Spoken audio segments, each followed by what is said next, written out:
पौधे होते हैं जिससे हमें ऑक्सीजन मिल पाती है।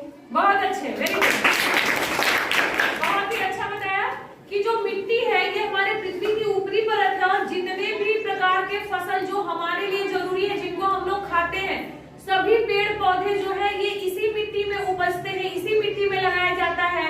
यदि मिट्टी नहीं होगी तो क्या पेड़ पौधों का होना संभव है? नहीं। क्या पत्थर पे आप पेड़ उगा सकते हैं? नहीं। और जब पेड़ पौधे ही नहीं रहेंगे तो क्या हमारा जीवन संभव है? नहीं। ठीक, इस प्रकार से हम कह सकते हैं कि मिट्टी हमारे लिए बहुत ही उपयोगी है। और ये बताइए, मिट्टी जो है वो जैविक है या अजैविक है? जैविक का क्या मतलब होता है? जिसमें जीवन होता है। और अजैविक का मतलब होता है जिसमें जीवन नहीं होता है।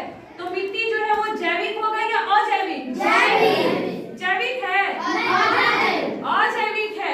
क्या है? मैंने क्या कहा? जिसमें जीवन होता है वो जैविक हो गया और जिसमें जीवन नहीं है वो अजैविक है। तो मिट्टी क्या है? जैविक है या अजैविक है? अजैविक है। प्रश्न को ध्यान से सुनिए। अब हम लोग बात कर लेते हैं मिट्टी निर्माण की प्रक्रिया। क्या आप लोगों को ये पता है कि मिट्टी का निर्माण कैसे होता है? पत्थर और चट्टानों से। वेरी गुड, पत्थरों और चट्टानों से। तो कैसे होता है? इसमें धूप लगता है, फिर चट्टानें ऐसे फटने लगती हैं, फिर पानी बरसता है, तो धीरे धीरे मिट्टी करके।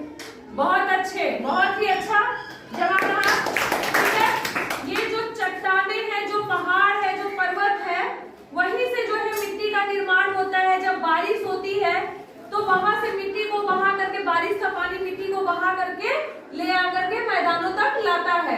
और मिट्टी का निर्माण जो होता है वह एक क्या है? सतत प्रक्रिया है, लगातार ये हो रहा है।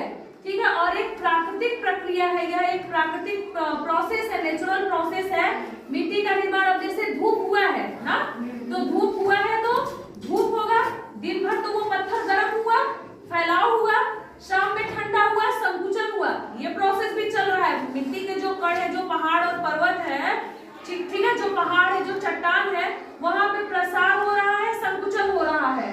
ठीक है, और इसके साथ साथ भौतिक और रासायनिक क्रिया होती है, जैव प्रक्रिया भी होती है। वहां कुछ ऐसे जीव जंतु जैसे लाइकेन, आप लोगों ने क्षार वाले चैप्टर में पढ़ा था, ऐसे ही कुछ पेड़ पौधे हैं। कई बार आपने देखा होगा कि पहाड़ पे कैसे पेड़ उगाते हैं, उसके जड़ों के अंदर चला जाता है, फिर उस पत्थर को ऐसे तोड़ देता है। फिर बारिश होगी, हवा चलेगा, ठीक है ना, और वो जब बारिश होगा तो वही पहाड़ से जो है वही पानी जब बहता हुआ आएगा, उसके साथ मिट्टी भी आती चली जाती, ऊंचाई से नीचे की तरफ मिट्टी आती है। जब गंगा जी में बाढ़ आता है, गंगा नदी में जब बाढ़ आती है तो अपने साथ वो ढेर सारी उपजाऊ मिट्टी लेकर के आती है। और जिस भी खेत में जहाँ बाढ़ आता है, खेत वगैरह जब डूब जाता है तो उसके बाद क्या होता है बेटा, कि कहते हैं कि इस बार भले फसल अभी डूब गया है लेकिन जो अगली फसल होगी वो बहुत अच्छी होगी, क्योंकि पानी के साथ जो है उपजाऊ मिट्टी जो है बह करके यहाँ खेतों तक आ जाती है। अब हम लोग जो आपने बताया, आप लोगों का नॉलेज काफी अच्छा है। हम लोग देखते हैं कि क्या सच में ऐसा होता है। आपने कहा ना कि मिट्टी का निर्माण जो होता है वो कैसे होगा बेटा? पत्थरों एवं चट्टानों से होता है। तो हम लोग ये देख लेते हैं कि क्या ये सच में होता है या फिर ऐसे ही है। देखिए यहाँ पे मैं कुछ छोटे छोटे कंकड़ ली हूँ, ठीक है। अब हम लोगों को ये देखना है कि क्या ये सच में ऐसा फिर सिर्फ कहने के लिए है, ठीक। इसको ऐसे बंद कर दिया और इसको खूब अच्छे से ऐसे ऐसे करके हम क्या कर देते हैं बेटा, सेट कर रहे हैं, हिला रहे हैं। देखिए ठीक साफ पानी मैंने लिया था ना, आप लोगों ने देखा था पानी जो था पूरी तरह से साफ था।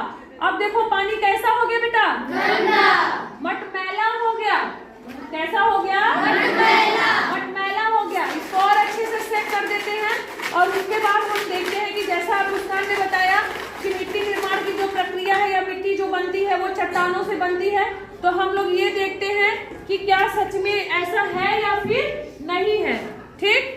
हम देखिए यहाँ पे क्या लिए हैं, एक सफेद कपड़ा लिए हैं, ठीक है। इसको ऐसे हम लगा देते हैं अच्छे से, ठीक। और उसके बाद देखिए हम इसमें क्या करेंगे, इस पानी को हाँ धीरे धीरे हम इसको क्या करेंगे, इसमें ऐड करेंगे। देखिए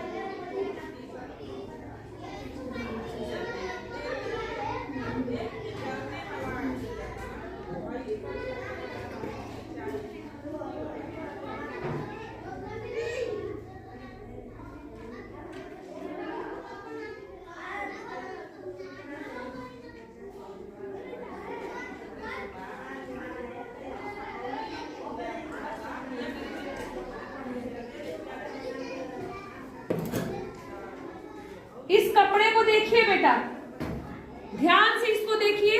क्या इस पे मिट्टी के छोटे छोटे कण दिखाई दे रहे हैं क्या? एक सफेद